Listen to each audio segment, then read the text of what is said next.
विजय केडिया, जो एक टाइम पे खाना भी अफोर्ड नहीं कर सकते थे, मेरे पास में मेरे लड़के के लिए 14 रुपया का दूध का डब्बा खरीदने के लिए नहीं था मेरे पास। आज उनको मार्केट मास्टर के नाम से जाना जाता है। आज वो 500 करोड़ के मालिक है, लेकिन उन्होंने शुरुआत की थी सिर्फ 35,000 से। ये ना जो इन्वेस्टिंग है ना, ये बड़ा सिंपल है, हम इसको जबरदस्ती कॉम्प्लेक्स बनाते हैं। जो इंडिया का मेरे को ढंग जो लग रहा है, वो लग रहा है चतुर्मुखी विकास होएगा। अब मेरे को ऐसे लग रहा है कि जैसे इंडिया के अंदर में 12, 13, 14 साल तक कोई बड़ा प्लांट नहीं बैठा, ठीक है। मेरे को लगता है वो साइकिल अब चेंज हो रहा है। अब हर कंपनी आप बड़े बड़े कैपेक्स अनाउंस कर रही है। विजय केडिया का मानना है कि कोई भी डिग्री आपको स्टॉक मार्केट में सक्सेसफुल नहीं बना सकती। उन्होंने एक टेक्निक बताई है जिससे एक आम आदमी भी अच्छे से स्टॉक मार्केट में इन्वेस्ट कर सकता है, बड़ी ही आसान तरीके से।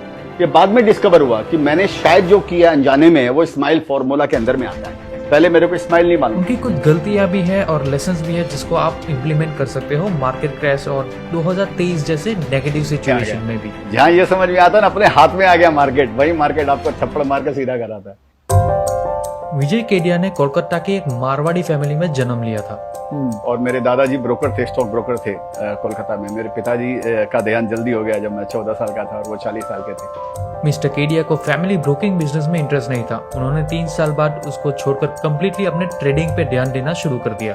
फिर वो वहाँ पर जो ट्रेडिंग का ही प्रचलन था, तो ट्रेडिंग वगैरह करता रहा वहाँ पे। उसमें शुरू में पैसे आए भी अपने औकात के हिसाब से, जो भी बेस था। कंटिन्यूअस लॉसेस की वजह से ट्रेडिंग तो विजय जी के लिए काम नहीं कर पाई, लेकिन साल 1990 में मुंबई में उन्होंने असिस्टेंट ब्रोकर की जॉब लेकर डिसाइड करा कि अब सिर्फ लॉन्ग टर्म इन्वेस्टमेंट पे ध्यान देंगे।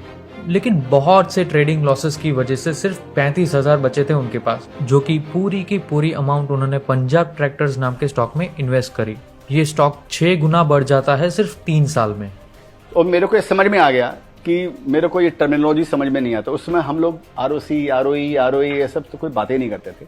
ज्यादा से ज्यादा बातें करते थे तो ईपीएस की बातें होती थी कि हाँ ये कमा रही है। उनका यही एनालिसिस स्टाइल वो 1992 में 300 रुपीज से एसीसी को खरीदने के लिए यूज करते हैं, जिसको वो आगे 3,000 रुपए में बेच देते हैं। तो बड़ा सिंपल फॉर्मूला था कि समझो 50 लाख बोरी ये कंपनी बनाती है, तो 50 लाख इंटू 10 रुपया भाव बढ़ गया, तो 50 लाख इंटू 5 लाख, और 5 लाख आप डेली का कमाते हो समझो 1 मिनट के लिए, तो आप इससे समझ लो 15-20 करोड़ रुपए आपका प्रॉफिट बढ़ने वाला है। तो बड़ा सिंपल फॉर्मूला था। यही फॉर्मूला 2004 में वो अतुल ऑटो, एजिस लॉजिस्टिक्स, सिएरा जैसी अमेजिंग कंपनीज को परचेस करने के लिए यूज करते हैं, जो 10 से 12 सालों में बड़े मल्टीबैगर स्टॉक बन जाते हैं डिस्पाइट 2008 मार्केट क्रैश। वो अपनी इन्वेस्टमेंट स्ट्रेटेजी को बड़े ही आसान तरीके से सिंप्लीफाई करते हैं, जो आपको 2023 में खास करके काम आएगा। वो बेयर मार्केट ये बोलता है कि जैसे बोलता है मैं बेयर बदनाम, मैं चला। विजय केडिया जी का कहना है कि सबसे अच्छा समय अगर किसी स्टॉक को बाय करने का हो तो वो है बेयर मार्केट। मैं भी भूल रहा हूँ कि वो ये बोलना चाहता है बेयर मार्केट कि मुझसे क्या घबराना, देता हूँ लेने का तुमको एक बहाना, मेरे ही कारण मिलते शेयर सस्ते दाम, फिर भी मैं बेयर बदनाम। यही स्ट्रेटेजी को वॉरेन बफेट भी यूज करते हैं। जब भी मार्केट क्रैश, बेयर मार्केट जैसी नेगेटिव सिचुएशन आ जाती है तो वो शेयर के दाम गिर जाते हैं। तब भी ये मार्केट गुरुज अच्छे दाम पे क्वालिटी स्टॉक्स को बाय कर लेते हैं। Last 10 or 15 years, whatever management has predicted, have they really fulfilled those predictions? Have they fulfilled those promises or fulfilled those commitment or not? Quality management growth और risk को balance करके चलता है। Minimum 15 साल का एक्सपीरियंस उनको होना चाहिए ताकि उनको बुल और बेयर मार्केट दोनों को हैंडल करने का एक्सपीरियंस हो। जो मैनेजमेंट है जनरली ये देखा गया है कि 100, 200, 300, 500 करोड़ की कंपनी है, वो एक लेवल पे आने के बाद में उनका एपेटाइट खत्म हो जाता है, उनके फायर इन द बेली खत्म हो जाती है उनको। तो वो एस्पिरेशन जब खत्म होता है, लार्ज इन एस्पिरेशन, वो एस्पिरेशन खत्म हो जाता है। इसका मतलब अगर वो मैनेजमेंट बिलियनर नहीं बनेगा तो हम शेयर होल्डर मिलियनर नहीं बनेंगे वो शेयर्स के अंदर में। विजय केडिया सिखाते हैं कि प्राइस चेंजेस तो होते रहते हैं, अगर आपने सही रिसर्च करी है तब भी आप लॉन्ग टर्म होल्ड कर पाओगे। लोगों की सुन के, लोगों के फेलियर देख के या लोगों की विक्ट्री देख के एक बात मन में बैठ गई थी कि मेरे को टिप्पे धंधा नहीं कर रहे हैं, किसी को बोलने से धंधा नहीं कर। किसी भी इन्वेस्टर को कन्विक्शन होना चाहिए एटलीस्ट 5 साल इन्वेस्ट करने के लिए बिना कोई फ्रस्ट्रेशन के। और ये मर्सिडीज वगैरह ये सब तो क्या है दोस्त, एक जगह मैंने पढ़ा था, either you can live a lavish young age or you can live a lavish old age. जब भी आप स्टार्ट करते हो कभी भी स्टॉक मार्केट की इनकम पे डिपेंड मत करो, ना ही उसको अपने लाइफस्टाइल में कंसीडर करो। तभी आप में नेगेटिव कंडीशन में भी स्टॉक को होल्ड करने की हिम्मत आएगी। स्टॉक मार्केट को सट्टा बाजार का नाम वो देते हैं जिनको पता नहीं होता कि वो क्या कर रहे हैं।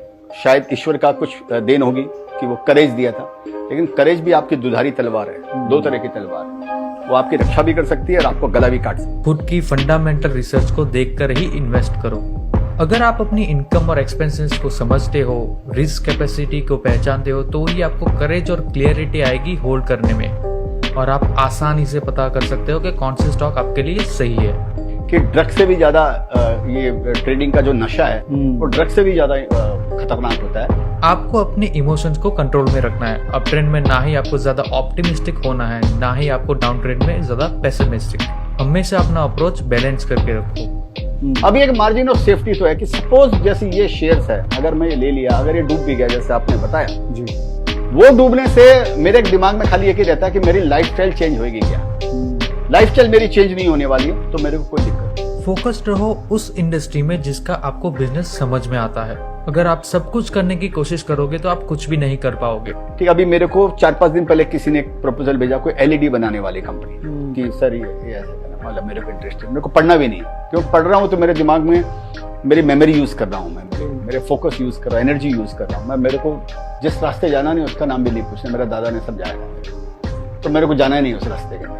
तो मैं जितना कम न्यूज आप पढ़ोगे उतना ज्यादा जो पढ़ रहे हो उस पर ज्यादा फोकस करोगे, तो वो दायरा आपको कम करना पड़ेगा। एक चीज मैंने समझी है सर, अगर आप डायरेक्ट इन्वेस्टिंग करते हैं ना, जिस भी सेक्टर के अंदर में बहुत सारे मूविंग पार्ट्स हो, ज्यादा मूविंग पार्ट्स हो, उसके अंदर में हमारे जैसे छोटे इन्वेस्टर को पकड़ना बहुत मुश्किल होता है, जिसमें बहुत सारे मूविंग पार्ट्स हो, जिसके अंदर में जैसे कॉटन टेक्सटाइल का समझिए, या समझिए ये अपने मेटल के सेक्टर हैं। विजय केडिया 3 क्वालिटी बताते हैं जो हर एक इन्वेस्टर में होनी चाहिए। ये खेला सीखने का दोस्त, अनुभव का खेला यार।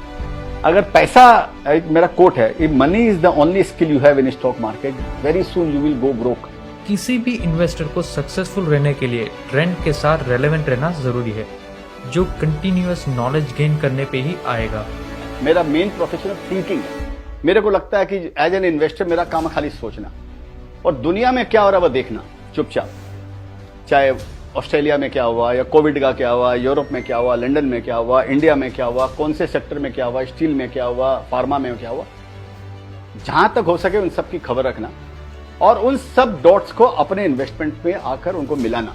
और मैं न्यूज़पेपर खूब पढ़ता था, जितने न्यूज़पेपर बिजनेस न्यूज़पेपर होते थे सारे वो मैं पढ़ता था, और तो उसमें कोई कोर्सेस वोर्सेस होते नहीं थे, और ये बिजनेस मैगजीन्स जो 2-4 उससे में आती थी, बिजनेस इंडिया और इससे वो सब पढ़ता था, और उससे अपना एक अपना वो दिमाग बनाता था कि ये करना चाहिए, वो करना चाहिए।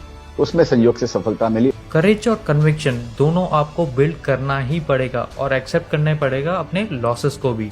एक कंपनी है जिसमें मैंने 5 साल तक उस कंपनी को फॉलो किया, खाली मैं उसको उसके ट्रेंड देख रहा था, उसके कॉन कॉल सुन रहा था, उसके एनालिस्ट मीट अटेंड कर रहा था, और मैनेजमेंट के इंटरव्यू सुन रहा था, और अपना ध्यान बनाते जा रहा था कि हाँ मैं वेट करता हूँ कि कब ये बॉटम छुएगा, कब इसकी लाइफ में परिवर्तन आएगा।